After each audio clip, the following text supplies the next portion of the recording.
Sounds fascinating. But why is it so important for people to understand these differences? Great question. Understanding these systems can help us see how cultural values influence immigration policies.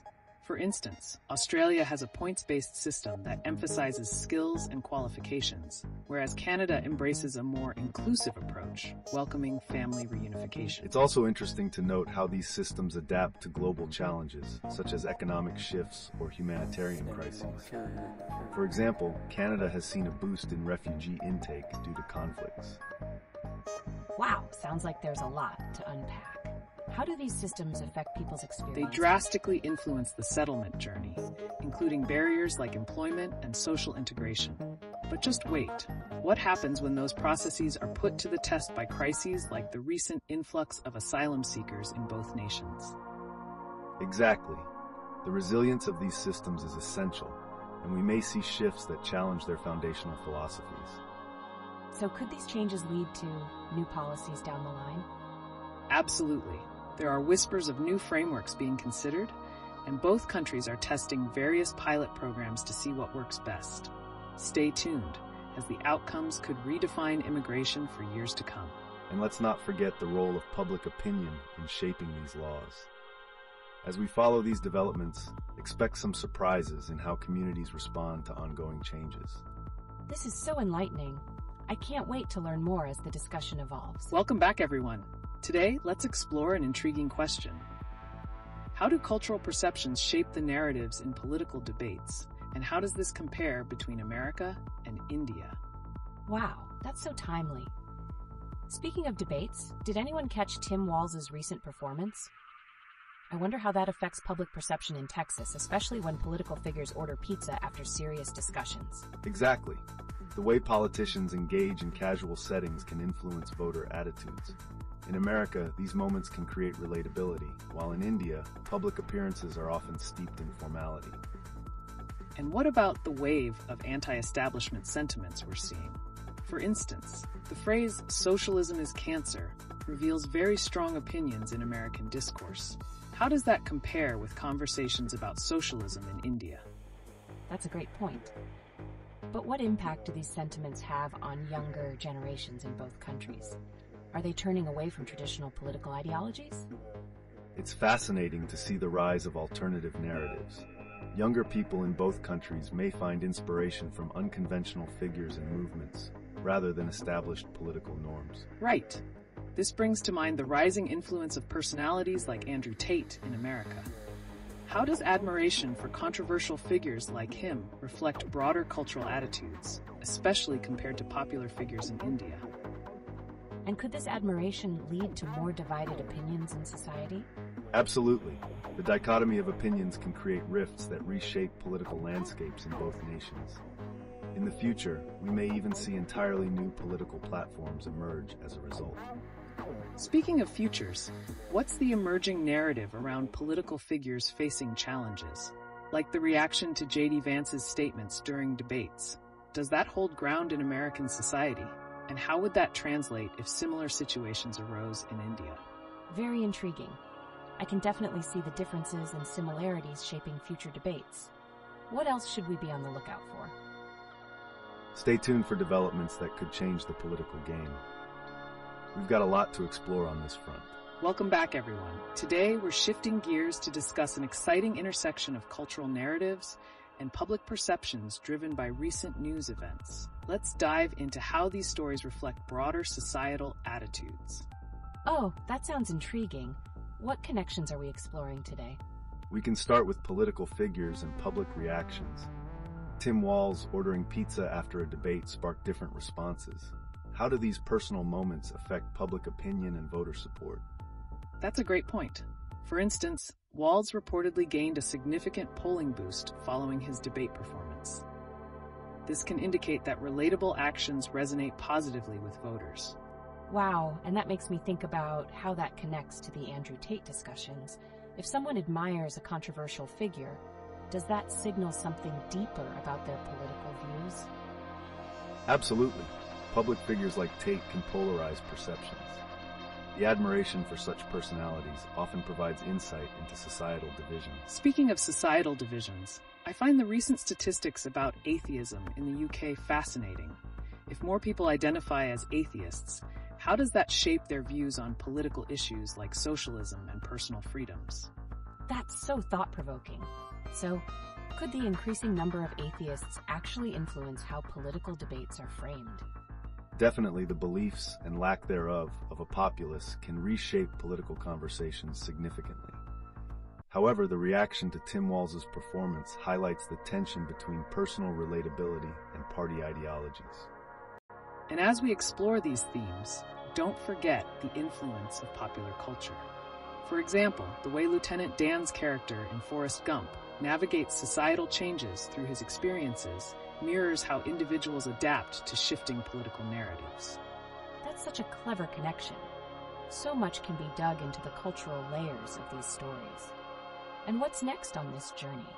How about the implications of drastic changes in tech companies on public sentiment? Excellent suggestion. The economic challenges Elon Musk's X platform is facing can greatly impact public trust in technology and its leaders. It's interesting to think about how that positions political figures and policies going forward. Absolutely. And from that issue of tech, we can conclude that the effects are far-reaching. As always, stay tuned as we continue to uncover more about how these interactions shape our world. Today, we turn our attention to a pressing issue that combines human resilience with societal responsibility: the impact of natural disasters on worker safety and ethical business practices, especially focusing on the Tennessee plastics factory during Hurricane Helene. Wow, that's so intense. What exactly happened there, and how does it raise questions about employer responsibilities during emergencies, especially in a country like America versus India? Absolutely. Reports indicate that staff were instructed not to evacuate during the hurricane. This raises significant ethical concerns regarding workplace safety protocols. In India, we often see a different set of labor laws and responses to natural disasters. That's a crucial point. In America, this incident shines a light on corporate culture, emphasizing productivity over employee safety. How do labor laws in India react to similar situations? Are there clearer safeguards in place? It sounds like there might be a flaw in how companies prioritize employee well-being. However, does the cultural context in these two countries influence how such tragedies are perceived? Exactly. Cultural attitudes towards authority and compliance can lead to varied reactions. While American workers might feel compelled to voice concern over their safety, workers in India may face different pressures. This leads us to another very interesting angle: how policymakers and the public respond to such tragedies. What does public sentiment in America reveal about the underlying respect for worker rights compared to India as citizens rally around their workforce? That's so fascinating. So if public outcry is louder in one country, does it prompt more significant legal changes or regulations? Yes, in America, events like these can skew public opinion in favor of stronger labor laws. Conversely, in India, grassroots movements often advocate for the rights of workers, pushing for changes from the ground up. And speaking of movements, sometimes after incidents like these, new political sentiments emerge. The socialism is cancer sentiment circulating can be connected to rising discontent with corporate practices. How do these reactions differ between the American political landscape and India's dynamic? That's such an intriguing comparison. Could admiration for controversial figures like Andrew Tate play a role in shaping these sentiments in America, perhaps overshadowing the plight of workers within these discussions? Certainly. In both countries, the admiration of personalities can shift political discourse away from critical issues, reducing the focus on labor movements and advocating for worker rights. Fascinating. Now, as we bring this conversation to a close, let's keep an eye on the future. Could emerging platforms and social media provide new spaces for advocacy, especially in reaction to such ethical dilemmas? It sounds like there might be an exciting evolution ahead. What should we be keeping an eye on as these stories unfold further? There are bound to be surprising developments as public discourse evolves. In both America and India, watch how emerging voices advocate for change, perhaps redefining the future of work and corporate responsibility in unique ways. Welcome back, everyone. Today, we're diving into a chilling topic that connects the recent tragedy at the Tennessee plastics factory during Hurricane Helene to broader societal implications, particularly regarding workplace safety and ethical responsibilities. That's such a pertinent issue.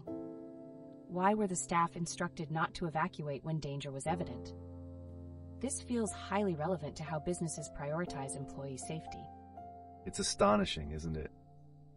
This raises significant questions about legal responsibilities and the ethical obligations companies hold toward their workers, especially during emergencies. Absolutely. The juxtaposition of this disaster with the ongoing discussion around public sentiment toward controversial figures like Andrew Tate creates another layer to explore. How does admiration for such personalities reflect perceptions of authority in the workplace? That's truly fascinating.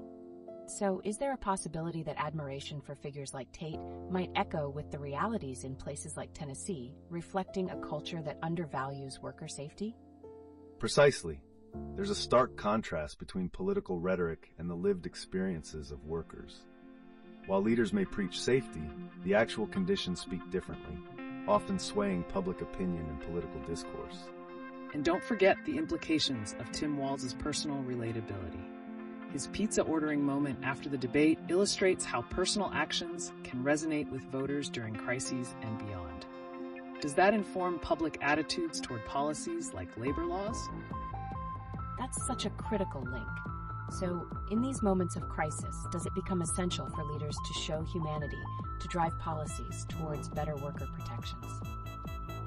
Typically, yes. When leaders openly connect with the electorate during tough times, it can significantly shape perceptions and ultimately inspire policy changes, especially when tied to ethical business practices and worker safety. Additionally, with the increased number of atheists in the UK and their views on social and political matters, there's an intriguing intersection with how authority is perceived. Can skepticism in belief structures also shape political alignments, particularly around issues like worker rights? Wow, that's a thought-provoking angle. So if there's a growing segment questioning traditional beliefs, does that lead to a stronger demand for accountability in the workplace? Absolutely. As society evolves, so too does the expectation for employers to prioritize ethical practices and worker welfare, aligning with the changing cultural landscape. It's fantastic to see these connections come together. The past informs the present, and emerging movements will likely redefine what societal responsibility looks like in future discussions. Stay tuned as we uncover more intriguing connections. Welcome back to another engaging discussion. Today, we're diving into a mixture of current events and intriguing societal questions, exploring issues from workplace safety to broader cultural perceptions. Wow, it sounds like there's so much to unpack. The tragic incident at the Tennessee factory during Hurricane Helene raises questions about corporate responsibilities. How could this connect to public sentiment around workplace safety today? Absolutely. The incident unfolding in Tennessee has sparked critical discussions on employer obligations. When employees are instructed to remain during an emergency, it questions the very foundation of worker rights and safety protocols that should be in place. That's a compelling point. Speaking of corporate ethics, how does admiration for controversial figures like Andrew Tate intertwine with these themes? Could perceptions of masculinity and authority lead to a devaluation of workplace safety? Oh, that's interesting. So if admiration for such figures feeds into a culture that prioritizes bravado over safety, how might that impact workplaces? Are workers less likely to speak up? Exactly. A culture of compliance often grows in environments where aggressive ideals prevail. This can lead to silencing voices critical of unsafe practices. It's vital we examine how this culture shapes organizational policies. And we can't overlook the broader implications of cultural narratives. With the rise of atheism in places like the UK, what role does faith or lack thereof play in how people respond to workplace ethics and safety? That's a fascinating angle. If people feel less accountable to higher authorities, does that inspire them to advocate more fiercely for their rights, particularly in terms of safety? Precisely. When traditional belief structures shift, individuals often seek accountability from different sources, possibly leading to more vocal demands for worker protections in the face of mismanagement. So with these changing dynamics, what does the future of corporate ethics and worker safety look like? How might we see policy evolve in response to these cultural shifts? This leaves so many questions dangling. It's crucial for us to keep tabs on how public sentiment continues to evolve. What should we expect next in the narrative around workplace ethics following events like the Tennessee factory tragedy? Such uncertainty often leads to unexpected movements.